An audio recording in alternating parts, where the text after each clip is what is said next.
بسم اللہ الرحمن الرحیم.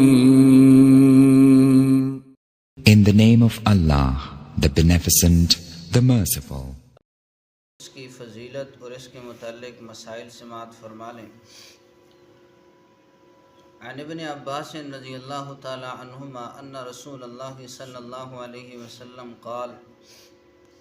ابن عباس رضی اللہ تعالی عنہما سے مروی ہے کہ بے شک آپ صلی اللہ علیہ وسلم نے فرمایا للعباس بن عبد المطلب، اپنے چچا عباس بن عبد المطلب سے، یا عباس یا عماہ، اے عباس اے میرے چچا، الا اعطیک الا امنحک الا احبوک الا افعل بک 10 خصال، کہ کیا میں آپ کو ایک ہدیہ، ایک تحفہ، ایک خبر نہ دوں؟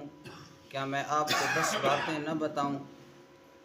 اذا انت فعلت ذلک، جب آپ انہیں کر لیں، غفر اللہ لک ذنبک، تو اللہ آپ کے گناہوں کو معاف فرما دے. کون کون سے گناہ؟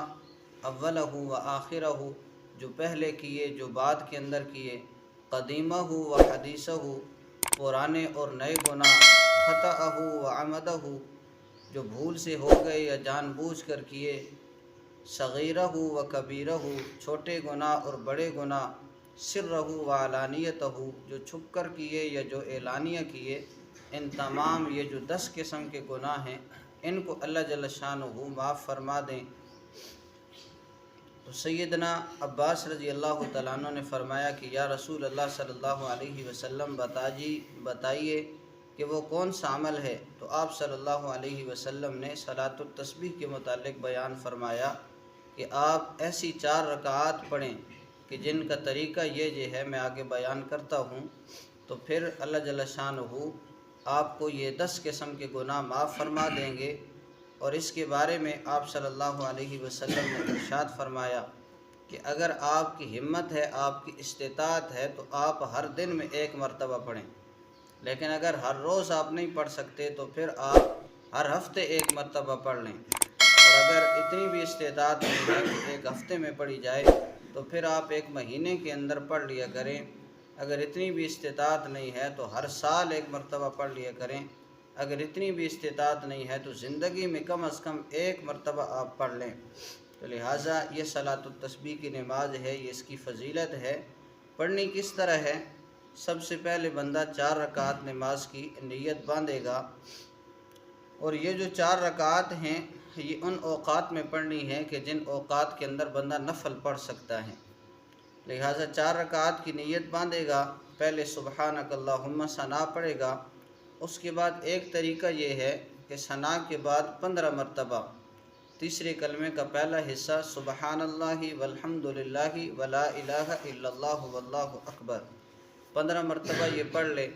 پھر سورہ فاتحہ پڑھے. سورہ فاتحہ کے بعد سورت ملائے، یعنی قرات مکمل کرنے کے بعد پھر 10 مرتبہ تیسرے کلمے کا پہلا حصہ پڑھ لے. تو یہ 15 مرتبہ ہو جائے گا. پھر یہ ہے کہ رکوع کے اندر بھی 10 مرتبہ پڑھ لے، 25 مرتبہ ہو جائے گا.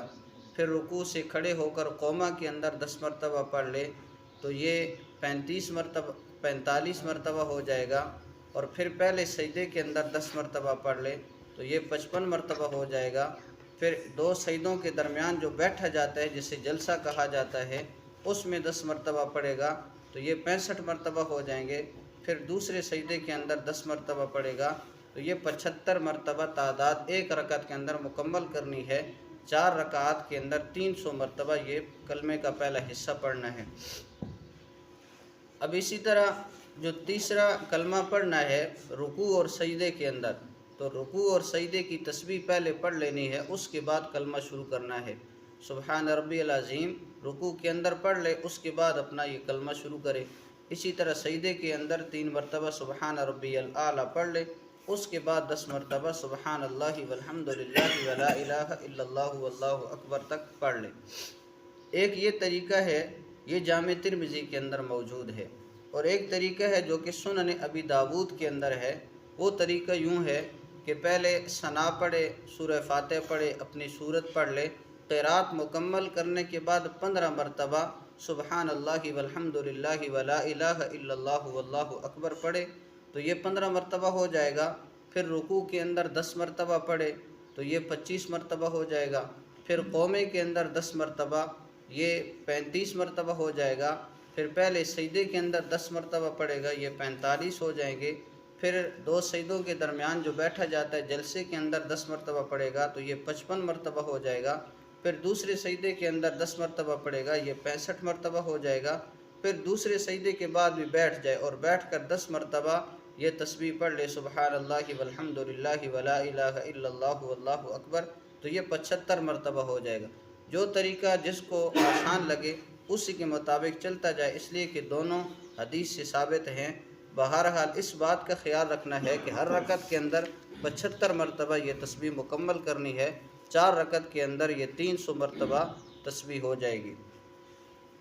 اس کے اندر کچھ مسائل بھی ہیں، وہ بھی سمجھ لیں کہ ایک رکن کے اندر مثلا بندہ تسبیح بھول جاتا ہے تو پھر اس کو دوسرے رکن ہی کے اندر ادا کیا جائے، یعنی رکن جو فرض ہو اس کے اندر بندہ پچھلی جو رہ چکی ہے اس تسبیح کو بندہ ادا کر سکتا ہے۔ مثلا اگر ثنا کے بعد اس نے 15 مرتبہ پڑھنی تھی، 15 مرتبہ بھول گیا ہے، اب اسے چاہیے کہ وہ رکوع کے اندر یا سجدے کے اندر اس تسبیح کو مکمل کرے۔ قومہ یا جلسہ یہ واجب ہیں، یہ فرض رکن نہیں ہیں، تو ان کے اندر وہ پچھلی تسبیح نہیں پڑھ سکتا جو کہ وہ بھول چکا ہے، بلکہ جو رکن ہے رکوع یا سجدہ اس کے اندر وہ تسبیح پڑھ لے۔ اسی طرح تسبیحات کو شمار کرنے کا بہترین طریقہ یہی ہے کہ ایک بار تسبیح پڑھ کر انگلی کو تھوڑا سا دبا دیں، زیادہ بھی نہیں دبانا، یہ مکروہ ہو جاتا ہے، تو تھوڑا سا دبا کر اس کی طرف بھی خیال رکھا جائے کہ یہ میں اتنی مرتبہ پڑھ چکا ہوں، اتنی مرتبہ پڑھ چکا ہوں۔ علیحدہ سے ہاتھ میں تسبیح لینا پھر اس کی طرف توجہ کرنا، اس سے بچا جائے۔ تو جن اوقات میں نوافل پڑھ سکتے ہیں ان میں صلاۃ التسبیح بھی پڑھ سکتے ہیں، اور اسی طرح صلاۃ التسبیح کو دیگر نفل نمازوں کی طرح اکیلے اکیلے پڑھنا چاہیے، با جماعت نہیں پڑھنا چاہیے۔ نفل کی جماعت نہیں ہوتی تو لہذا یہ بھی نفل نماز ہے، ایک مستحب عمل ہے، اس کو با جماعت ادا کرنا، تداعی کر کے لوگوں کو اکٹھا کرنا، یہ درست نہیں ہے۔